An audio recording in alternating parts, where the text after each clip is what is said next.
ছি ছি ছি ছি ছি ছি ছি, এতবার করে বারণ করি আমি, এবার বুঝতে পারছেন তো? এই ছবিগুলো একবার দেখুন তো, চোখ দিয়ে জল হয়ে যাবে। 10 বছর আগে তৈরি করা একটা বাড়ি, আর মাটি খোঁড়ার পর ধরা পড়েছে। এরপরেও আপনারা বলেন না, বিশেষ করে অনেক মিস্ত্রি, দাদা আপনি সবসময় মিস্ত্রিদেরকে কেন ছাড় দেন, সবসময় মিস্ত্রিদেরকে আপনি কেন অপমান করেন? এবার বুঝতে পারছো মানুষের কষ্টার্জিত টাকা। অনেক মিস্ত্রিরা এই কথাটা বলে না, আমরা কিন্তু সবাইকে বলি না, আমাদের সাথেও তো অনেক মিস্ত্রিরা কাজ করে, তাদেরকে আমরা বলি না যারা ভালো কাজ করে। আর যারা এরকম খারাপ কাজ করেও বড় বড় লেকচার মারে, এরকম কত করেছি, কয় কিছু তো হয়নি, এত বছর ধরে বাড়ি করছি, কয় তো কেউ কিছু বলেনি। প্রথম কথাটা কি জানো তো? এই ছবিগুলো আগে মন দিয়ে দেখো। একটা কলম মাটি খুঁড়ে যখন দেখা গেল সেটা পুরো শেষ হয়ে গেছে। অবশ্যই ভিডিওটা যারা শেষ পর্যন্ত দেখবে, শেষে আমি অ্যানিমেশন সহকারে বুঝিয়ে দেবো যে কি করে এটা থেকে বাড়িটাকে কিছুটা বাঁচানো যায় বা বাড়িটাকে রক্ষা করা যায়, এবং শেষকালে আমি দেখাবো এটার সলিউশনই বাকি রয়েছে। কিন্তু আগে বিষয়টা বুঝুন। এই বিষয়টা বলতে গেলে কিন্তু টুপি পরে আর বলা যাবে না, টুপি খুলে বলতে হবে। তার কারণ হচ্ছে প্রচুর পরিমাণে অন্যায় করে চলে এই সমস্ত গুণধর মিস্ত্রিরা, যাদেরকে বারংবার বলার পরেও এরা কিন্তু কোনো কথায় কান দেয় না। বলে কত করেছি, আপনি যখন ইঞ্জিনিয়ার ছিলেন না তখন কি বাড়ি হয়নি? আসল ব্যাপারটা হচ্ছে এইগুলোকে যদি কেউ খতিয়ে দেখে, মাটি খুঁড়ে তো আর পুনরায় নিচে গিয়ে দেখা হয় না। তাহলে পশ্চিমবাংলার 80 to 90% বাড়ি যেগুলো মিস্ত্রিরা করেছে সবেতেই এরকম প্রবলেম দেখা যাবে, যারা নিয়ম মানেনি। বোঝাতে পারছি? তার কারণ হচ্ছে সেই বিল্ডিংগুলো ঠেলা গোঁজায় টিকে থাকে। এখানেও কিছু জানোয়ার কমেন্ট করবে যে তাহলে এই বিল্ডিংটা তো টিকে রয়েছে, উল্টে তো পড়ে যায়নি। এখন সেই সমস্ত জানোয়ারদের একটাই উত্তর, একটা টেবিলের 4টে পায়ের মধ্যে একটা পায়া নষ্ট হয়ে গেল, টেবিলটা দাঁড়িয়ে থাকে ঠেলা গোঁজায়, কিন্তু ঠেলা গোঁজায় দাঁড়িয়ে থাকাটাই অরিজিনাল দাঁড়িয়ে থাকা নয়। সেই জন্যই আমাকে কান কামড়ে ভিডিও বানাতে হয়, সেই জন্যই আমাকে এত চেঁচামেচি করে ভিডিও বানাতে হয়। প্রথম কথা হচ্ছে, তোমরা কদিন আগে একটা ভিডিও ছেড়েছিলাম যেখানে বলেছিলাম আমার তো এখন 2টো চ্যানেল হয়ে গেছে, এটা মেন চ্যানেল, এছাড়াও আর একটা চ্যানেল আছে যেখানে আরও চাটন দিয়ে আরও চোখ খুলে কান কামড়ে ভিডিও বানাই, সেটা কুমারদার কনস্ট্রাকশন, যার ছবিটা দিয়ে দিলাম। কিন্তু এখন ব্যাপার হচ্ছে, আমি বলি এই কদিন আগে একটা ভিডিও ছেড়েছিলাম, কোন চ্যানেলে আমি ভুলে গেছি, যে ভাই বেটার ছাড়া কলম ঢাললে কি হয়। কিছু পাঁঠা কমেন্ট করেছে যে আমরা তো আগে করেছি, কয় কিছু তো হয় না। আরে ভাই, আগে কাটি দিয়ে খুঁচিয়ে করেছো, সেগুলো তো কমা হয়েছে, এখন উপায় আছে, জেনেও আমি কেন ভুলটা করব? এটাই তো তার নমুনা। তোমরা মশলা ভাগ ঠিক করো না, তোমরা কভার ঠিকঠাক দাও না, নিচে তোমরা পাটা দিয়ে শাটারিং করো না। আগে ভিডিওটায় জেনে নাও যে এটা কেন হলো। তো তার অনেকগুলো কারণ আছে। এক, মশলার ভাগ মোটেও ঠিক ছিল না, সেটা এই ভিডিওটা এই স্যাম্পেলগুলো দেখলে বুঝতে পারছেন। আর দ্বিতীয় কথা হচ্ছে, আপনি নিচে পেডেস্টালের যে অংশটা ঢালাই করছেন সেখানে আপনি প্রপার কভার মেনটেন করেননি। আমরা সবসময় বলি মাটির নিচে থাকা কলমের অংশ, যেটাকে আমরা পেডেস্টাল বলি, সেই জায়গাটাকে সবসময় বেশি কভারে রাখতে হবে, অর্থাৎ রড মাটি থেকে যাতে অনেকটাই ভিতরে থাকে সেটা এনশিওর করতে হবে। অর্থাৎ উপরে যদি 10-10 কলম হয় আমরা 12-12 পেডেস্টাল ঢালবো, উপরে যদি 10 ইঞ্চি বাই 12 ইঞ্চি কলম হয় আমরা 12 ইঞ্চি বাই 14 ইঞ্চি পেডেস্টাল ঢালবো, উপরে যদি 10-15 কলম হয় আমরা 12/17 পেডেস্টাল ঢালবো। অর্থাৎ পেডেস্টালের মেন রডের ভার্টিক্যাল যে রডগুলো থাকে তার কভার অনেক বেশি দেবো, আর তা নাহলে এই ধরনের সমস্যাগুলো হবে। আপনারা কি করেন অনেক জায়গাতে দেখা যায় ইট গেঁথে, চারদিক থেকে ইট গেঁথে ঢালাই করে দেন, ওই ইটে অনেক সময় দেখা যায় ফাঁক ফুকর থাকে, সেই ইট জল টেনে টেনে ভিতরে রডকে জং ধরায়, আর আপনাদের ভাষাগুলো ব্লাস্ট করে, অর্থাৎ পুরো চিরফাট হয়ে এইভাবে নষ্ট হয়ে যায়। বুঝতে পারছি? আচ্ছা বন্ধুরা, আপনারা যারা এই ভিডিওটা এখনও দেখেননি, এটাকে খুঁজছিলেন, তারা কিন্তু এই ভিডিওটা শেষ করার পর আই বাটনে যে লিঙ্কটা দিয়ে দিলাম ওখানে গিয়ে এই ভিডিওটা দেখে নিতে পারেন। আজকে ইনি আমার কাছে অসহায় হয়ে আজকে একটা পরামর্শ চাইতে আমাকে বললেন, নমস্কার, আমি নামটা উজ্জ্বল রাখছি তার প্রাইভেসির জন্য, মুর্শিদাবাদ জেলা থেকে আপনাকে যে ছবিগুলো পাঠালাম এটি আমার ঘরের ছবি, 10 বছর আগেকার ঘর। নতুন করে সেপটিক ট্যাঙ্ক কাটার সময়, মানে উনি সেপটিক ট্যাঙ্ক কাটতে গিয়েছিলেন, এই অংশগুলো দেখা যাচ্ছে পুরো নষ্ট হয়ে গেছে, ওইটাকে আবার নতুন করে কিভাবে কাজ করলে ঘর যাতে ক্ষতি না হয় আপনার কাছে পরামর্শ চাইছি। আমি আপনার চ্যানেলের নিয়মিত দর্শক, আপনার ভিডিও দেখে আমার অনেক উপকার হয়েছে। প্রথম কথা হচ্ছে ভিডিও স্যাম্পেলটাও দেখুন কিভাবে রডগুলো ক্ষতিগ্রস্ত হয়েছে, আর এই সমস্ত মিস্ত্রিদের কাছ থেকে দূরে থাকুন যারা আপনাদেরকে বারবার বলে যে কত করেছি কিছু হয় না। তার কারণ হচ্ছে, আমাকে ভিডিওর সমাধানে যাওয়ার আগে একটা কথা বলি, প্রায়ই দেখেছি একটা কথা বলতে শুনে যায়, কয় আমাদের তো কোনো রিপোর্ট আসে না, রিপোর্ট আসবে কি? তারা যখন আমাদেরকে ডাকে যেসব বাড়িতে প্রবলেম করেছো তোমরা, তোমাদের মতো গুণধর মিস্ত্রিরা, তারা কি বলে জানেন? তারা একটাই কথা বলে, দাদা ওই মিস্ত্রির কথা বলবেন না, ওকে সামনে পেলে পেঁদিয়ে লাল করে দেবো। তার কারণ হচ্ছে ও তো আমার যা ক্ষতি করার করেছে ওর মুখদর্শন পর্যন্ত করতে চাই না। আপনি বলুন নতুন মিস্ত্রি নিয়ে আসুন, প্রয়োজনে আপনি মিস্ত্রি দিন, আমরা এইটাকে কী করে সমাধান করব বলে দিন। এরকমও গেছি, লোকে চোখের জল ফেলেছে আমাদের কাছে, যে বেশি দিন হয়নি রক্ত জল করা টাকায় বাড়ি করেছিলাম, শেষ হয়ে গেল, বাড়িটা নষ্ট করে দিল, ওর কথা শুনে করতে গিয়েছিলাম বলে। ওই সমস্ত গুণধর মিস্ত্রি বলে রিপোর্ট আসে না, তাহলে এগুলো কি মিথ্যে কথা? এই ছবিগুলো মিথ্যে কথা, এরকম হাজার হাজার ছবি আমি দেখে দিতে পারি।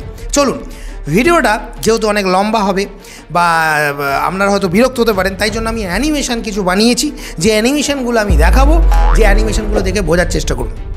ঘটনা তাহলে কী কী কারণ হয়েছে জেনেছেন? কভার ঠিকঠাক না থাকা, বালির ভাগ বেশি দেয়া, ইট গেঁথে তারপর ঢালাই করা, তারপর হচ্ছে পেডেস্টালের প্রপার রুলস না জানা, কত ইঞ্চি বাই কত ইঞ্চি ঢালাই করা, এই সমস্ত বিষয়গুলো আছে। আবার ভাইব্রেটার ইউজ না করা, খুঁচিয়ে খুঁচিয়ে ঢালবেন না। নিন এবার বুঝুন, বুঝতে পারছেন মিস্ত্রিরা কীভাবে আপনাদেরকে ঠকায়?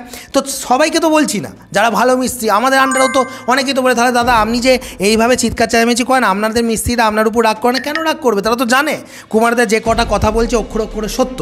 এখন তুমি যদি ফাঁকি মারো, তুমি রেট কম আছে বলে কাজের রেট উপযুক্ত নিয়ে তা বলে লোকেকে বিষ খাওয়াবে। আমি একজন ডাক্তার মশাই, আমি যদি বলি এই কাজটার এই রেট, ডাক্তারবাবু আমি বলবো যে এটা অপারেশনটা করতে পারবো না, তাহলে আমাকে রেট দিলে আমি তাকে নিশ্চয়ই, নাকি আমি কম রেটে তাকে বিষ খাই তাকে মেরে ফেলবো? সেটা তো করা যাবে না, তাহলে তো আমি তো পিশাচ ডাক্তার হয়ে যাবো। আর এই জন্যই তো সেই ডাক্তারদেরকে আমরা শ্রদ্ধা করি না। তাই যে কোনো প্রফেশনে সৎ পথে থাকতে হবে তো তোমাদেরকে, সেটা বোঝো। রিপেয়ারিং কীভাবে করবো? প্রথম কথা, কলমটা তো শেষ হয়ে গেছে, কলমটাকে ভেঙে ফেলে দিন, ঠিক যেমন এই অ্যানিমেশনে দেখছেন।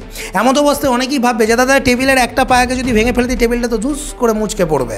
না, তার জন্য ওখানে সাপোর্ট করতে হবে। সাপোর্টটা কীভাবে করা যায়? বাই দ্য টাইম যখন আপনার কনস্ট্রাকশনটা হচ্ছে, ইন দ্য মিন টাইম আপনি যখন ওই রিপেয়ারিং কাজটা করছেন, আপনাকে জ্যাকের মতো করে, যেমন আমাদের গাড়ির চাকা খুলে গেলে আমরা কি করি ভালো করে বুঝুন, চাকা পাংচার হয়ে গেলে কি করি?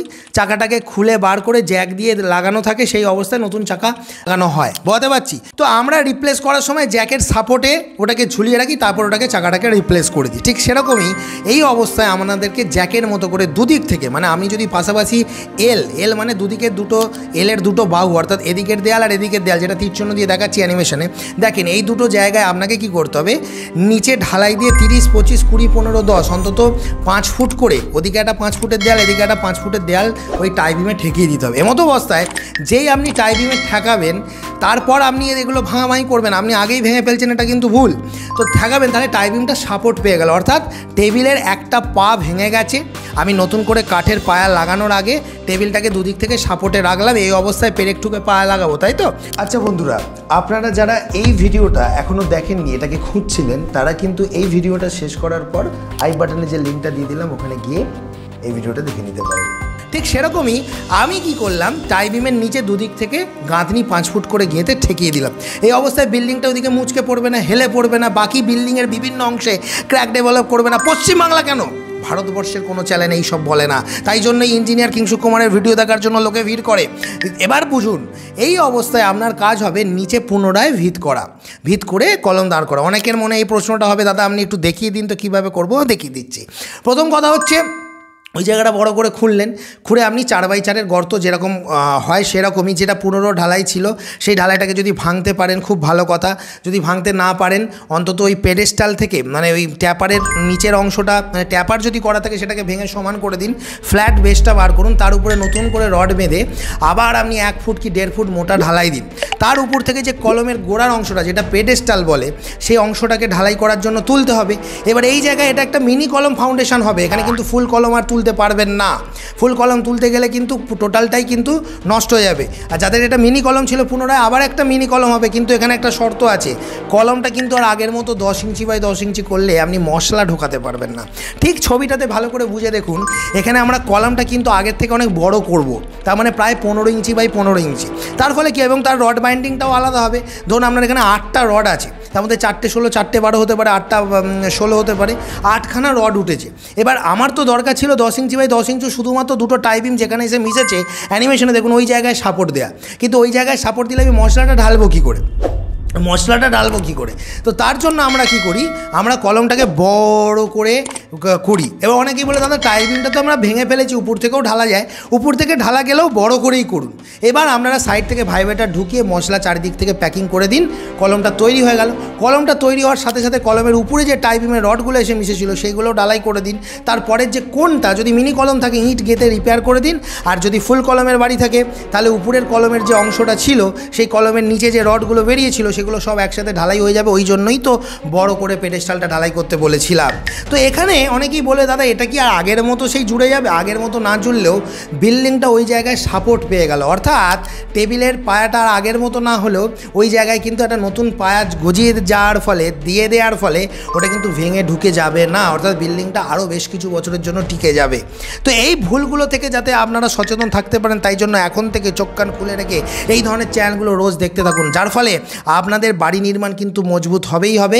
আর না হলে অনেক মিস্ত্রিরা বলে না কত করেছি কিছু হয় না, সব কটাকে কান ধরে ওঠবোস করানো যায় যদি এইভাবে বিল্ডিংগুলো খুলে খুলে দেখা হয়। এখন প্রবলেমগুলো তো মাটি চাপা থাকে তাই কেউ দেখতে পায় না।